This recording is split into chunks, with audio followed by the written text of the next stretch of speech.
நல்லபடியா பாத்துக்கணும் குழந்தை மாதிரி. மாதம்பட்டி ரங்கராஜுடைய இரண்டாவது மனைவின்னு சொல்லிக் கொள்ற ஜாய் கிறிசல்டாவுக்கு ரீசெண்டா தான் குழந்தை பிறந்தது. இந்நிலையில மாதம்பட்டி ரங்கராஜ் ஜாய் கிறிசல்டாவுடைய குழந்தை தனக்கு தான் சொந்தம்னு உண்மையை ஒத்துக்கொண்டதா ஒரு நியூஸ் வெளியாக இருக்கு.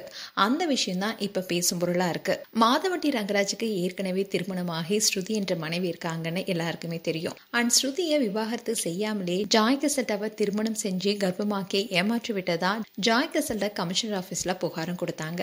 அதோட ஜாய் மாதம்பட்டியுடன் நெருக்கமா இருக்கிற போட்டோஸ் வீடியோஸ்னு பல தகவல்களை சோசியல் மீடியால வெளியிட்டே வந்தாங்க.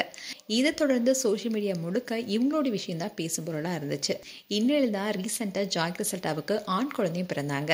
அப்போ ஜாய் குழந்தையுடைய போட்டோவையும் மாதம்பட்டி ரங்கராஜுடைய போட்டோவும் இணைச்சி அப்பாவுடைய முகத்துடைய carbon copy and junior Madhampatti ரங்கராஜனை கேப்ஷனும் கொடுத்திருந்தாங்க. ரங்கராஜ் தான் குழந்தையோட தந்தை என்பதை மீண்டும் உறுதிப்படுத்தினாங்க. அதோட குழந்தைக்கு ராகா ரங்கராஜன் பெயர் சுட்டியிருப்பதா அறிவிச்சிருந்தாங்க.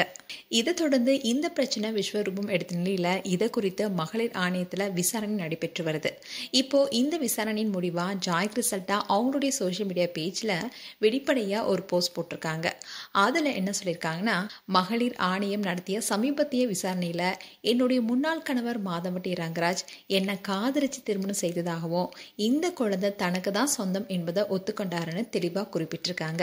அதோட ரங்கராஜ் ஆணையத்தின் முன்னாடியே குழந்தையின் தந்தை நான் தானு ஒத்துக்கொண்டதுனால இதை தொடர்ந்து நடவடிக்கை எடுக்கப்படணும், நீதி நிலைநாட்டப்படும் என்ற நம்பிக்கையுடன் ஜஸ்டிஸ் வில் ப்ரிவைல் என்ற ஹேஷ்டேக்கையும் ஜாய் கிறிசல்டா இணைச்சிருக்காங்க.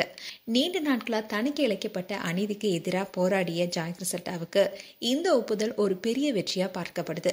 இனிமேலும் இந்த பிரச்சனையில அடுத்த கட்ட நடவடிக்கை என்னவா இருக்கும் என்றும் அண்ட் இது குறித்து மாதம்பட்டி ராஜ் வெளிப்படையா உண்மையை பேசுவாரா என்றும் பலருடைய எதிர்பார்ப்பாவே இருக்கு. மேலும் இது போன்ற வீடியோஸை பார்க்க நியூஸ் தமிழ் கிளிட்ஸ் சேனலை சப்ஸ்கிரைப் பண்ணுங்க. மறக்காம நோட்டிபிகேஷன் பட்டனை கிளிக் பண்ணுங்க.